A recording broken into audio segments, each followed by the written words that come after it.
Warning, this video contains story spoilers. In this video, I'm going to get the Platinum Trophy for Star Wars Jedi Fallen Order.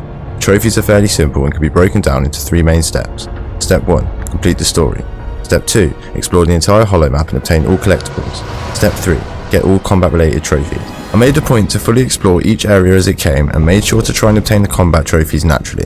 We start out as Cal, who is working as a scrapper with his partner Prof. Straight away we're roped into taking a risky job, which is the start of the tutorial. We do some basic platforming and make our way up to a fallen Jedi fighter, much to Prof's excitement. However, the ship we climb collapses and Prof almost falls to his death, prompting Cal to activate the Force to save him. Back on the ground we find out that there are bounties on the Jedi and Cal is quietly hiding from the Empire. However, during the train ride back, Cal falls asleep and has visions of his former master, Jedi Padawan. Master, trust only in the Force. When we wake back up, the whole train has been taken hostage by the Empire. The second sister shows no mercy and murders Prof, which sparks Cal's rage and exposes him as the Jedi. We narrowly escape for now, but unfortunately for these stormtroopers, I have a lightsaber and some brand new skills to test. We emulate Nathan Drake and learn the most crucial skill, the parry, before our luck finally runs out and we encounter the first of many unwinnable boss fights in this game. So even though I was laying the smackdown, plot armor dictates that we need to be rescued. We're saved by Jada and Saddlefingers, and after some introductions, we're now a crew member on board the Mantis for the first trophy.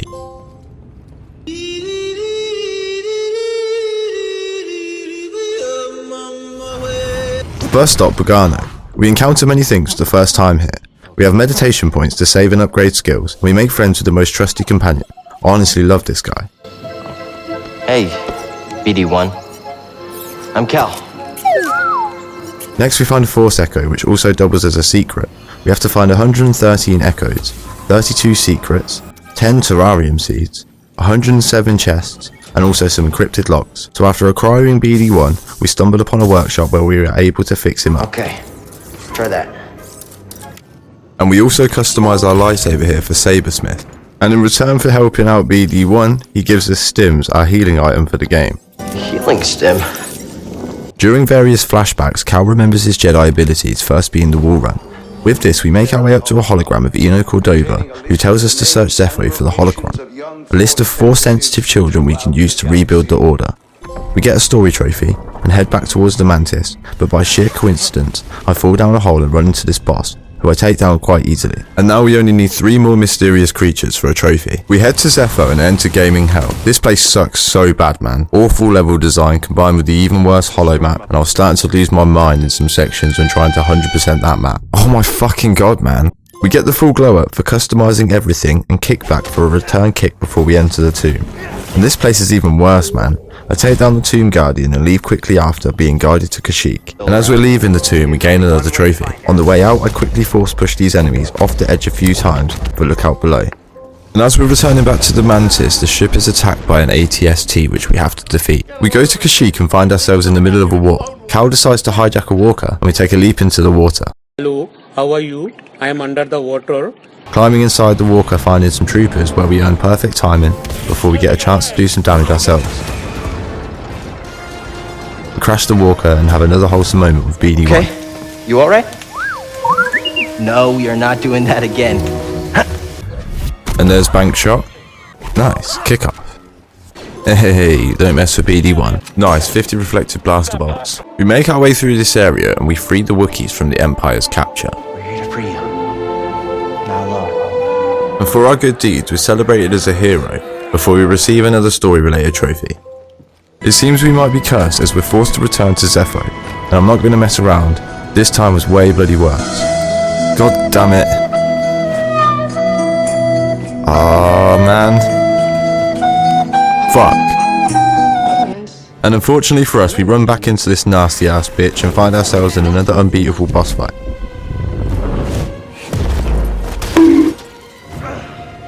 Lucky for us, we're saved again, but this time by BD1. I reached the second Zepho tomb, which is awful, just like the first one. We do get double jump, however, and we find the clue we need, sending us on a goose chase back to Kashyyyk. And upon exiting the tomb, we received Everything is Connected trophy.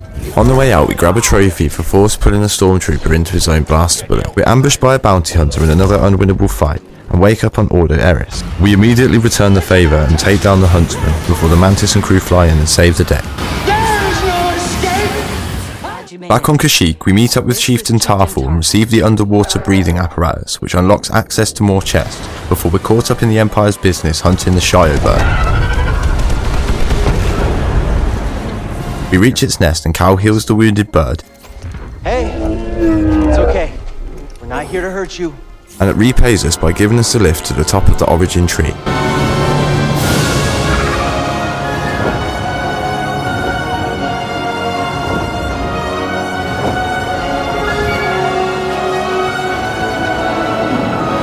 And just before another boss fight, we're given another upgrade to our lightsaber. We take on the Ninth Sister in probably the first challenging fight of the game. Come back here! I thought you put up more of a fight! She gives me minor issues, but we do take her down to end the Empire's pursuit on Kashyyyk for good.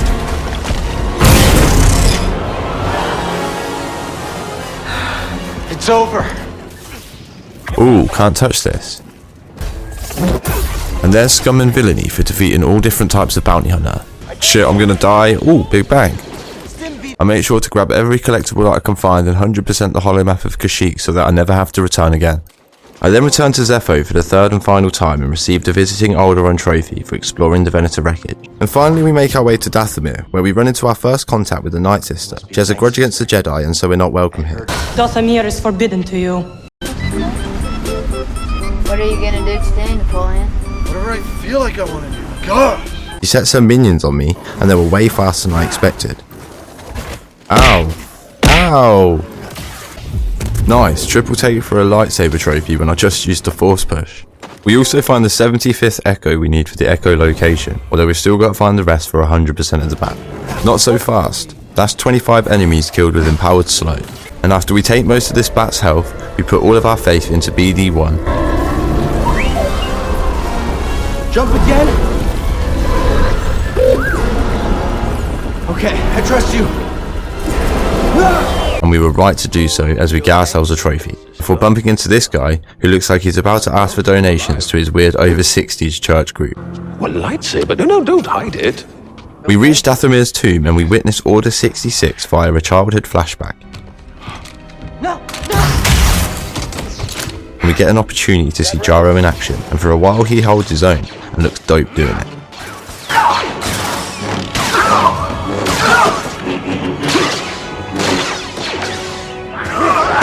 Move, Padawan. Unfortunately for Cal, he has to witness his master's death. Remember, trust only in the Force. Which leads to him questioning his strength and his connection to the Force, and leads us to a face-off between a former master and pupil deep in the subconscious. My blood is on your hands, apprentice. You are a failure. Shortly after the fight, Cal's lightsaber breaks in his hands. I really enjoyed this segment as it helped me to see Cal's more doubtful and harder moments, which I really felt helped me to connect with his character more. And we bump back into the old man who reveals his true identity. Taran Malikos. Former Jedi. We're forced to escape Dathomir after the Night Sister unleashes her power and we don't have a lightsaber, which leads us to the ice planet Ilum. We fall into an undercover lake and are separated from BD1. Cal is literally drowning, so his younger self pulls him from the water and he finds his Kyber crystal easily enough, but it breaks in his hand and he goes on a moat.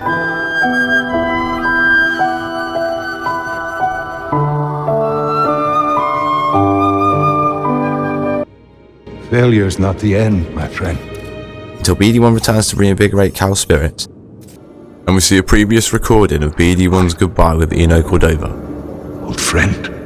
before we repair the broken crystal into two different blades instead. Ooh, for a more civilized age. I take care of the final puzzle on Ilum and we make our way out to test the new dual blades. And so we make our return to Dathomir, and we're greeted by the Nidak Alpha who gave me more trouble than I'm proud to admit. I need something, buddy. We slay him for our final legendary beast and obtain Blade Master for killing an enemy with every blade, before we settle the score of Jaro and Cal finds his own peace. I will never forget. Pressing onwards, we team up with the Night Sister Merrin to help take down Malikos, who believes we are on his side until we meet in combat and go to war. With Merrin's aid, we take down Malikos and she gets her revenge. And we get ourselves a trophy. Back to Bogano and we acquire a lot of trophies here. This puzzle took me way too long, but we find our final crew member for Full House. And slice an Ogdo's tongue, but Cal's got your tongue. I also find the final upgrade for BD1 stims and the final chest, before exploring the entire holomap for a galaxy far, far away, and straight after, a collector trophy for the final secret. I listened to the last encrypted log in the workshop, and I reached the vault at last.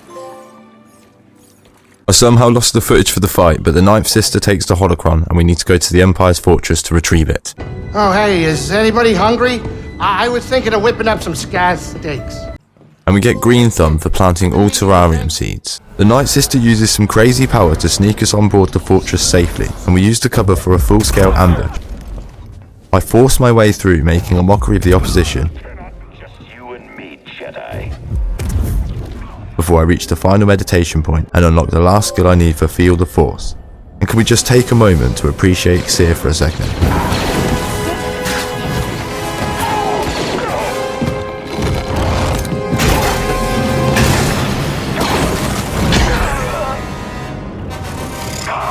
Respect. The interrogation chamber is just ahead, and the holocron is on display as bait, but we know what we have to do. We finally clash with Trilla, and this time she has no plot armor to save her. Cal's attempt at reasoning falls on deaf ears. I saw what you've been through. You've experienced great suffering. So we take her down and retrieve the hologram. And great, Vader's here.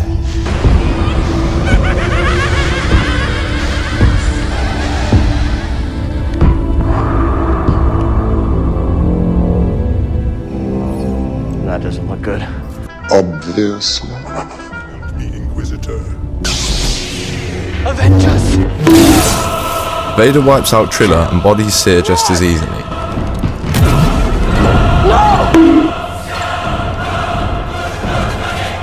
You would be wise to surrender. Cal is one brave guy as we faced off against the scariest enemy in the verse. Yeah. Probably. We stand no chance and he tosses us around like a child. We find brief reprieve for data collector in the elevator, before we're ambushed again and have to fend off Vader once more. Xer comes flying in all heroic and gets bodied too, I won't let you take those children. before Cal's quick thinking gives a split second to escape. Merrin drags us from the water and we wake up with Grease in our face. Cal. See ya. Before we sit down with the crew to finish up a So wonderful now what? experience. Well, Captain, this is the end of my charter. Your contract has been fulfilled. Thank you, Grease. Well, if it's all the same to you, I was thinking that maybe I would stick around here and take you wherever you gotta go. Besides, the kid kinda looks up to me. There's the story trophy for finishing the game and the platinum trophy. Thank you very much for watching, guys. If you like this type of video, then leave a like on the video. Make sure you leave a comment which platinum I should go for next, and I'll get to every single one. Peace.